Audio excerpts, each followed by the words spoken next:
बघू शकता वातावरण खूप सुंदर आहे आणि आपण जाणार आहोत आंबा बरवा गार्डनला। एकटे तर आपण कुठं जात नाही म्हणून आपण सोबत घेतलाय आपल्या मित्राला। आपली एचएफ डिलक्स घेऊन आपण लागलो आपल्या रस्त्याला। वरवट क्रॉस करून जसंच पुढे निघालो तर वातावरण अचानकच खूपच चांगले झाले। उन्हाळ्यामध्ये गारगार हवा लागायला लागली। आकाशामध्ये जसे कोणी झुंबर लटकवलेले आहे असे वाटत। उन्हाळ्यामध्ये अशा वातावरणाची आम्ही अपेक्षाच केली नव्हती। पुढील प्रवास कसा होईल हे आम्हा दोघांनाही माहिती। काही वेळातच आम्ही पोहोचलो टुनकीला पोहोचलो। चहा पिणार नाही असे तर होऊ शकत। गुळाचा चहा प्यायला आम्ही पोहोचलो टपरीवर। गुळासोबत असलेल्या अद्रकाने तो मूड एकदम फ्रेश करून टाकतो। टुनकीमधून पुढे निघताच आपल्याला दिसलं टुनकी बुद्रुकचे सुंदरसे बोर्ड। टुनकीच्या समोर रोड तर हा खूपच चांगला आहे। आंबा बरव्याला जायचा रस्ता सरळ आहे। पूर्ण शेती ही बागायती आहे। इथं संत्र्याचा मळा, भुईशेंग आणि गहू, बाजरी, ज्वारीचे पिकं सुद्धा आपल्याला दिसतात। इथं संत्र्यामध्ये भुईमुंग सुद्धा लावलेला आहे। किती सुंदर आहे बघा। वाव। येथून वसाली फक्त 3 किलोमीटर दूर आहे। हा डावीकडे जाणारा रस्ता बोर्डानुसार जटाशंकर कडे जाणार आहे। तर फायनली मित्रांनो आपण पोहोचलाय वसालीमध्ये। कुठं इथं यायसाठी रोड खूप खराब आहेत पण जास्त तर रस्ता हा खूप चांगला आहे। आंबा बरवा वन्यजीव अभयारण्यामध्ये आपण आता पोहोचलेलो आहे। अभयारण्याच्या गार्डन मध्ये जाण्यासाठी प्रत्येकी 20 रुपये एका व्यक्तीची फीस आहे। फाडल्यानंतर आपण जाणार आहे गार्डनच्या इकडे। आंबा बरव्यामध्ये आपल्याला अशा सुंदरशा आकृत्या बघायला मिळतात।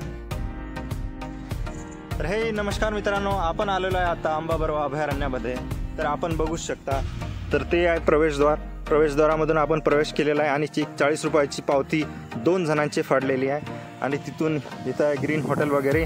तर हा इथून प्रवास आपला सुरू होत आहे। तर चला मित्रांनो बघू।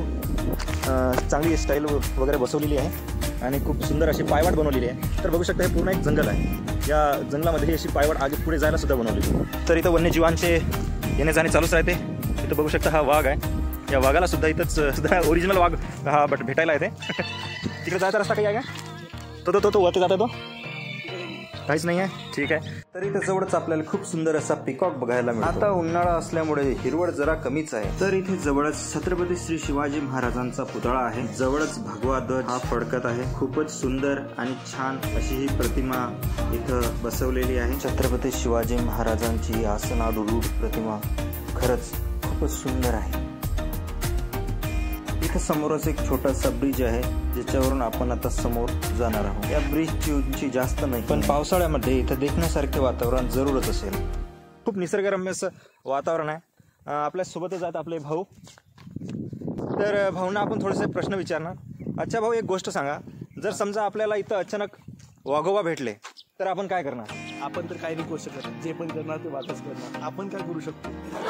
चला, तर बरोबर आहे, जे पण करणार तो वाघोबाच करणार, कारण की वाघोबा एक चपळ प्राणी असतो। गप्पा मारता मारता आपण पोहोचलो समोर। इथंच आहे हॉटेल ग्रीन पार्क वसाडी। इथं आपण जेवणाची उत्तम व्यवस्था केलेली आहे आणि समोरच आहे पर्यटकांसाठी लॉन्च। तिथे आपण ऑनलाईन सुद्धा बुकिंग करू शकता आणि हे आहे इथं आपलं आंबा बरवा गार्डन। चला एक्सप्लोर करूया। इथे लहान मुलांसाठी खेळायला खेळणी आहेत आणि मोठ्या व्यक्तींसाठी इथं झुला पण आहे। या सगळ्या खेळण्यावर आपण सोशल एक्सपेरिमेंट करून आपण जातोय आता समोर। त्याच्या अगोदर एक प्रश्न विचारायचा आहे की गिरीगर्दन घाट का नाम सुना है? रस्त्यामध्येच उभी होती एकटी हरिण। त्या हरणीचा आपण जरसा लाड केला आणि रस्ता विचारला ते म्हणे तिकडे जायचं। इथं जागोजागी इतके बोर्ड लावला की उन्हात तानात वाचणं होतच नाही।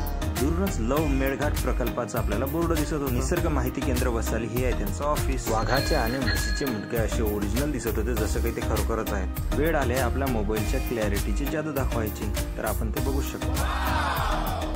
बाकीच्या तिकडे अभयारण्य काही फिरायचं राहिलं तिकडे आपण फिरायला जाऊ। आणि त्याच्या अगोदर हे एक बोट साईन बनवलेलं आहे। हे एक बटरफ्लाय आहे। हे बटरफ्लाय शेपचं एक बनवलेलं आहे आणि हे सुद्धा काही दिवसांनी तुम्हाला बघायला भेटणार आहे। पर्यटकांसाठी इथं जवळच हीच अपार्टमेंटची व्यवस्था केलेली आहे। इथं 3 हे सध्या स्थितीत चालू असून बाकीच्यांचे काम चालू आहे। त्याच्या मागे वरतेमध्ये तुम्हाला हा झुला सुद्धा दिसत आहे। तो सध्या चालू कंडिशन मध्ये नाही आहे, लगेच तो चालू करण्यात बॅनरवर इथे किती प्रकारचे जनावर आहेत ते सर्व दर्शवलेले आहे। तसेच मेळघाटच्या जंगलात किती प्रकारच्या वनस्पती आढळतात याचा सुद्धा चार्ट। लाकड आणि खापडांची घरं हे सुद्धा जंगलामध्ये जागोजागी बघायला मिळतात। तर मित्रांनो, आज आम्ही मेळघाट प्रकल्पामध्ये आलो होतो आणि थोडा हा समर डेज आहेत, उन्हाळ्याचे दिवस आहेत। तर तुम्हाला जर यायचं असलं तर तुम्ही पण येऊ शकता, स्वागत आहे। आणि होस्तवर पावसाळा किंवा हिवाळ्यामध्ये तुम्ही इथं येऊ शकता, तर जरूर या। लाईक करा, सबस्क्राईब करा आणि शेअर करा। बिलकुल।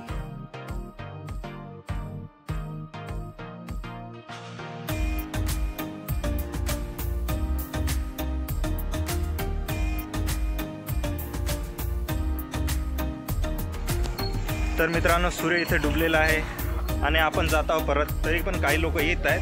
भेटू एक नवीन व्लॉगमध्ये. तोपर्यंत बाय.